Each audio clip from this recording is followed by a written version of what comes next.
Assalamualaikum warahmatullahi wabarakatuh. Salam sejahtera untuk kita semua. Kembali saya Catur Sasongko hadir. Kali ini akan mempresentasikan soal dan pembahasan capital budgeting atau penganggaran modal. Yang saya akan bahas adalah tentang net present value dan payback period. Ini adalah materi dalam manajemen keuangan di buku pengantar keuangan perusahaan karangan Ross dan kawan-kawan yang diterjemahkan oleh Perbisa Lemba, juga dasar-dasar manajemen keuangan karangan Brigham dan kawan-kawan yang diterjemahkan oleh penerbit Salemba. Lebih lanjut terkait dengan capital budgeting, video pembelajarannya, soal-soal lainnya, silakan mengunjungi e-learning.penerbitsalemba.com, cari e-learning pengantar keuangan perusahaan ataupun dasar-dasar manajemen keuangan yang dapat diperoleh secara cuma-cuma dengan membeli buku pengantar keuangan perusahaan Ross atau dasar-dasar manajemen keuangan Brigham yang original. Atau Anda membeli kode aksesnya. Kita mulai ya. Berikut ini adalah soalnya. PT ABC sedang mempertimbangkan untuk membeli mesin baru. Berikut ini adalah proyeksi arus kas untuk mesin tersebut. Di tahun 0, arus kas masuk atau keluar setelah pajak minus 550 juta. Tahun pertama minus 500 juta, tahun kedua positif 450 juta, tahun ketiga positif 350 juta, yang keempat 350 juta juga, dan tahun kelima 350 juta. Mesin tersebut akan dijual pada akhir tahun kelima seharga 50 juta saat nilai tercatatnya atau book value-nya sama dengan 0.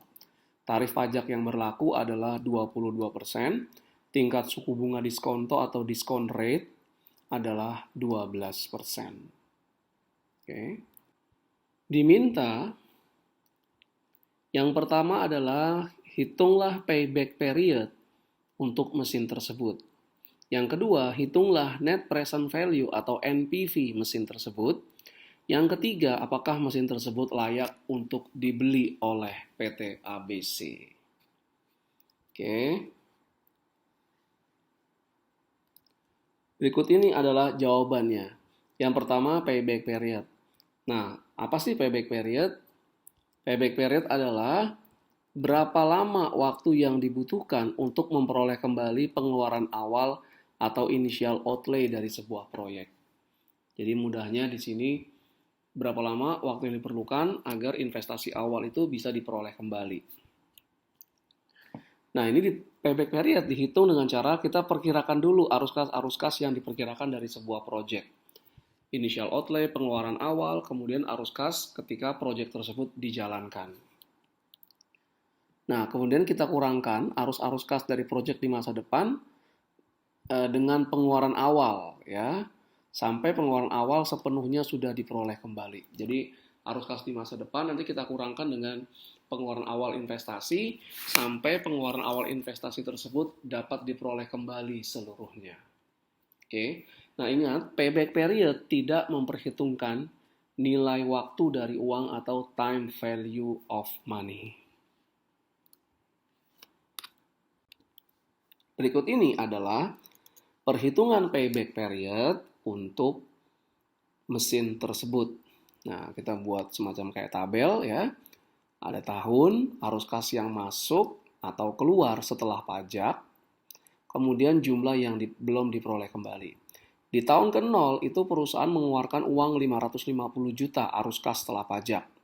Nah, ini jumlah yang belum diperoleh kembali adalah 550 juta.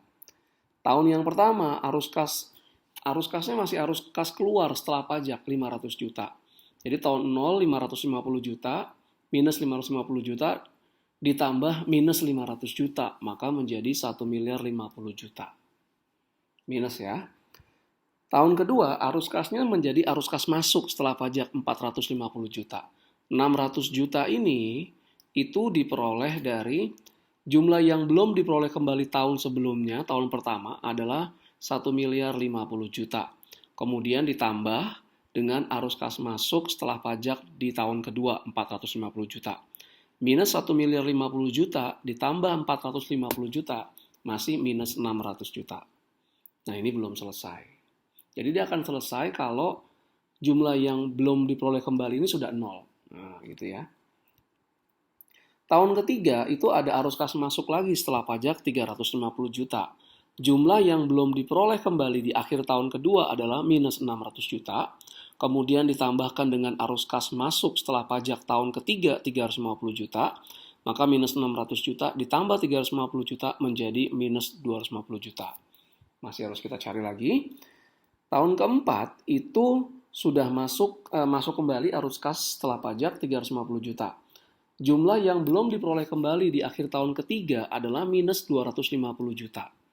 Nah, karena arus kas masuknya di tahun keempat setelah pajak ya, itu lebih besar daripada jumlah yang belum diperoleh kembali di tahun sebelumnya atau di tahun ketiga, maka kita bisa asumsikan bahwa proyek ini akan payback atau investasi awalnya diperoleh kembali itu setelah tahun ketiga tapi sebelum tahun keempat. Indikasinya adalah jumlah yang belum diperoleh kembali di akhir tahun keempat sudah positif. Nah, tadi kan jumlah yang belum diperoleh kembalinya adalah harus 0. Nah, ini karena sudah positif, kita bisa simpulkan dia payback-nya setelah tahun ketiga tapi sebelum tahun keempat berakhir. Arus kas tahun kelimanya kita tidak perhitungkan untuk menghitung payback. Jadi payback-nya adalah 3 ini adalah dia akan payback setelah akhir tahun ketiga ditambah ya 250 jutanya ini dibagi dengan 350 juta arus kas masuk setelah pajaknya. Tapi karena dia minus sebelumnya ini kita positifkan. Jadi menjadi 250 juta dibagi 350 juta. Maka kita dapat 3,71 tahun. Jadi pembelian mesin ini kalau jadi dilaksanakan, nilai investasi awalnya akan diperoleh kembali perusahaan setelah 3,71 tahun. Nah, 0,71 kali 12 bulan berarti 8,4. Jadi 3 tahun, 8 bulan, 4 kali 0,4 kali 30 ya. 3 tahun, 8 bulan, 2 hari. Nah, itu payback periodnya. Nah, apakah payback 3,71 ini itu bisa menentukan bahwa pembelian mesin ini dapat dilakukan? Tergantung dari kebijakan manajemen. Di soal ini tidak ada kebijakan untuk payback-nya. Jadi katakanlah misalnya manajemen menginginkan payback period untuk pembelian mesin ini ya, payback-nya misalnya katakanlah 2,5 tahun. Ini kebijakannya ya, 2,5 tahun. Sekali lagi tidak ada di soal. Kalau manajemen mensyaratkan payback period itu 2,5 tahun, maka pembelian mesin ini dari sisi payback period tidak dimungkinkan. Kenapa? Karena payback-nya lebih tinggi nih, 3,71 tahun dibandingkan dengan kebijakan perusahaan. Tapi kalau perusahaan menginginkan payback-nya 4 tahun, maka proyek ini, pembelian mesin ini dapat dilanjutkan karena dari sisi payback period itu mesin ini lebih rendah dari payback period yang diinginkan oleh perusahaan. Oke.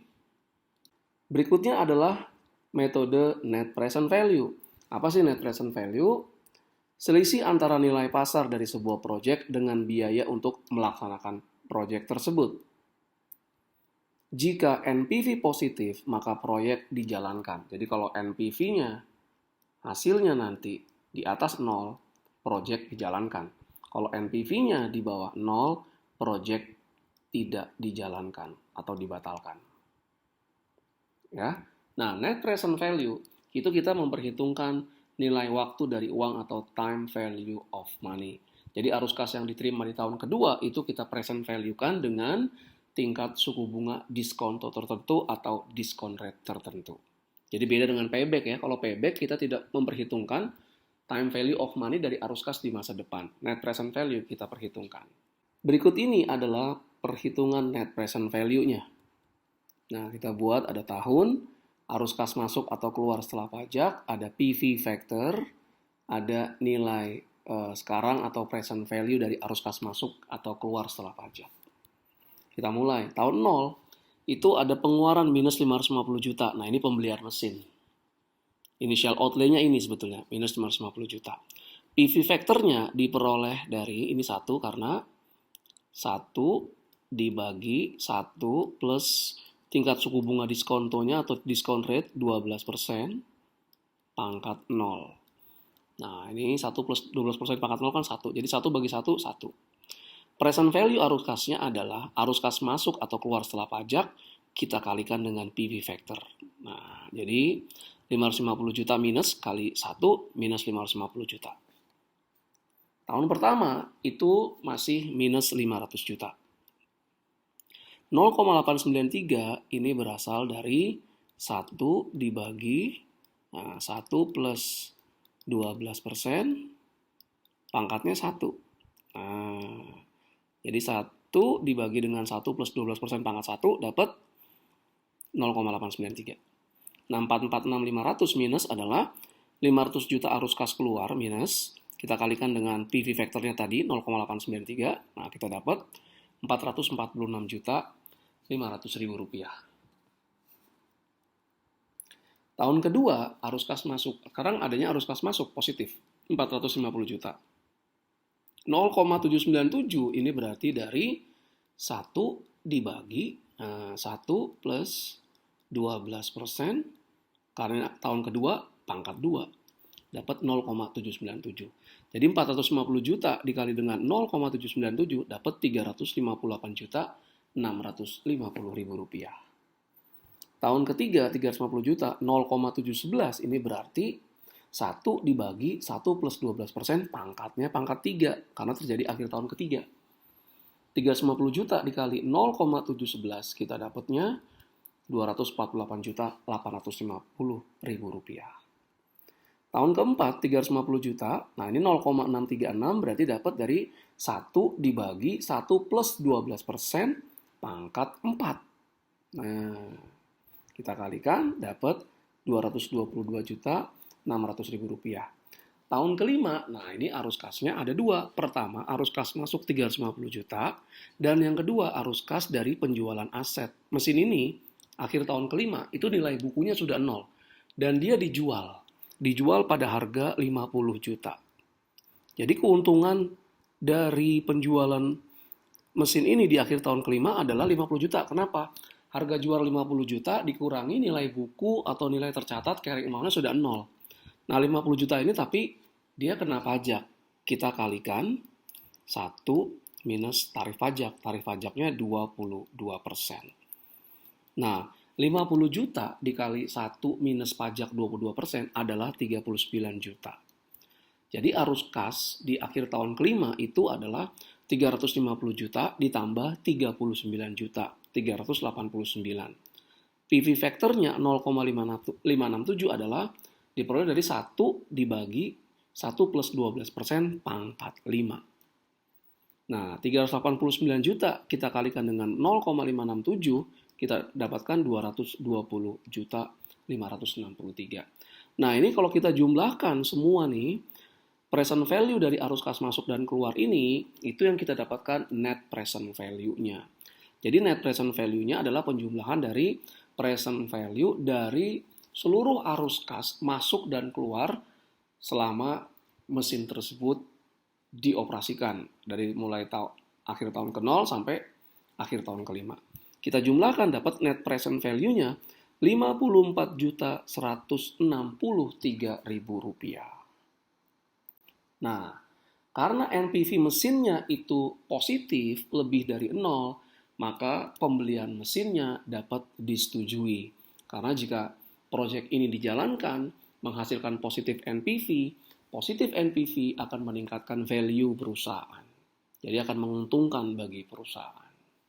Oke, dengan demikian berakhir sudah penjelasan saya terkait soal dan pembahasan capital budgeting dengan metode net present value dan payback period.